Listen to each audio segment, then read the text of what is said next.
I am Ferdinand Marcos, and I am the President of the Republic of the Philippines. I stand today on behalf of 110 million Filipinos.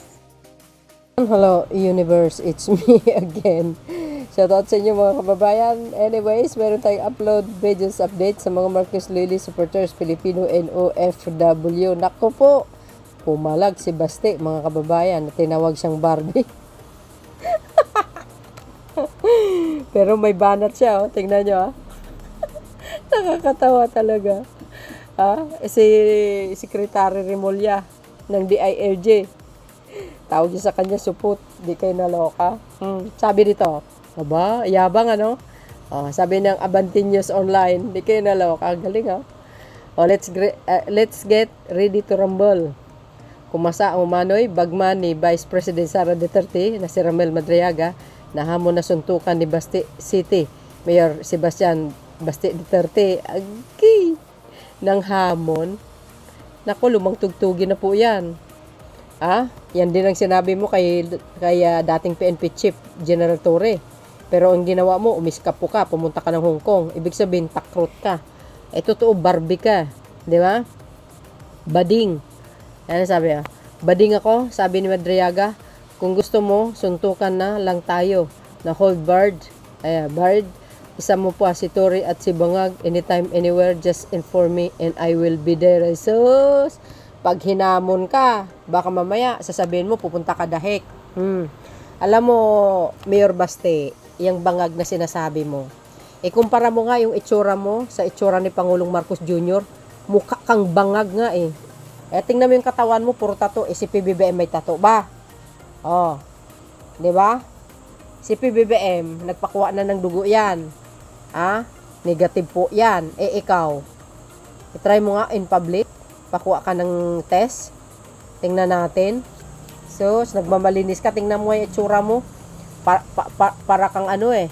Para kang tawag dito yung komodo sa Thailand. Tingnan mo yung liig mo. Ikaw ang totoong banga ka mo. Itsura mo pa lang eh. High na high ka.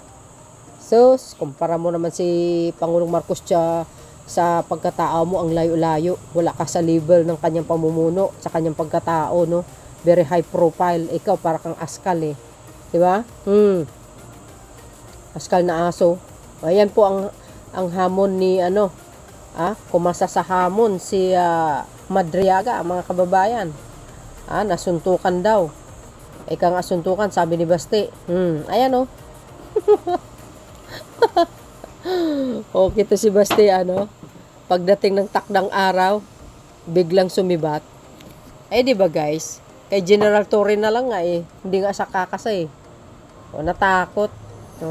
It's an honor to exchange blows with you. However, if you find your way here in Annex 2, Camp Bagong Diwa, I will accommodate your requests and trade punches, kicks, elbows, backhand, roundhouse, uppercut, and headbutts. Even, next naman. Kumasa sa hamon ni Basti. Sige. Let's fight. Kumbaga, dapat isiset itong yung suntukan eh, no? Yung hamon ni Basti diyan po sa Memorial. Rizal Memorial. Pero palagay ko hindi na naman sisipot ito. Duwag to eh. Kasi nga si General Torre nga hindi sumipot eh. Ganyan din ang halos ang sinasabi niya, di ba? You see, yan si Basti. Baka bading nga talaga siya. Tinawag siyang supot ni Secretary Remulla ng DILG. Yung mga nagko-commenting nyo, you guys. All bark, no bites. Okay, my flight daw si Barbie. Barbie dal. Sabi ko na Barbie. Ay, let's get it on. Ay, nakaw. Baka mag-escape po na naman papuntang dahik. Naghamon na naman po. Pag may pumatol, joke lang. Sasabihin niya, totoo yun, guys. Ayan, ang hirap eh. Parang walang pinagkaiba sa ama niya. Sabay bawi. Pero totoo yun. Takrot lang eh. Alam mo, ito si Basti, mayabang. Ayan, magkapatid na yan. Mayabang sila dahil may mga bodyguard. Subukan nyo mano-mano. Mas yan. mas takot yan sa daga pag nakakita ng tao. Maunang tumakbo yan. Ha?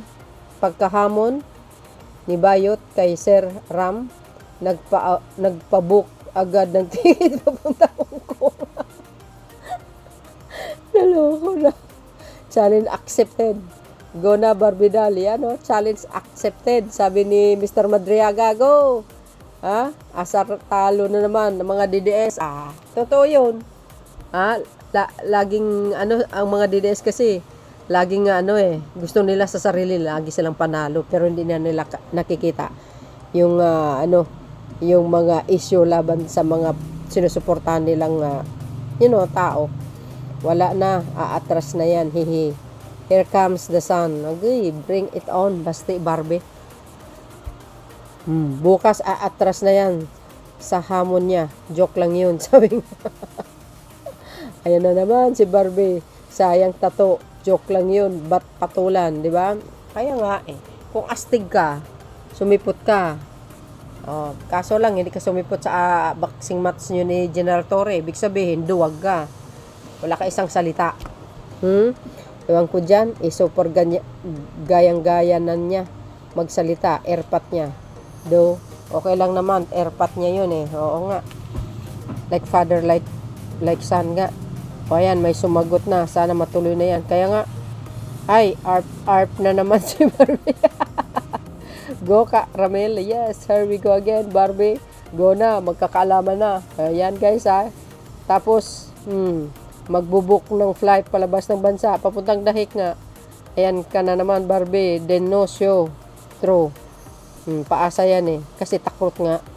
Yan po ang hamon ng ni Mr. Madriaga. Ay nako. Kakasa talaga yan. Itong si Barbie, ang tanong, kakasa kaya? Yan ang malaking tanong, mga kababayan. Di ba? Kasi parang may ibig sabihin, para, ayan, kasi nabanggit ni Madriaga na bading si Basti kaya pumalag Di ba? So yun, mga kababayan, anong masasabi nyo kay Basti?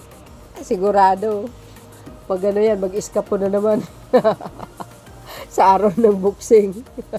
Hanggang salita, wala sa gawa. Di ba? So yun, mga kababayan, ang aking pinaka-latest update. Thank you guys for watching. Follow me and likes. Bye-bye and babus. God bless Philippines. There's more. Hit the button bell para lagi kayong updates. Okay? Bye everyone.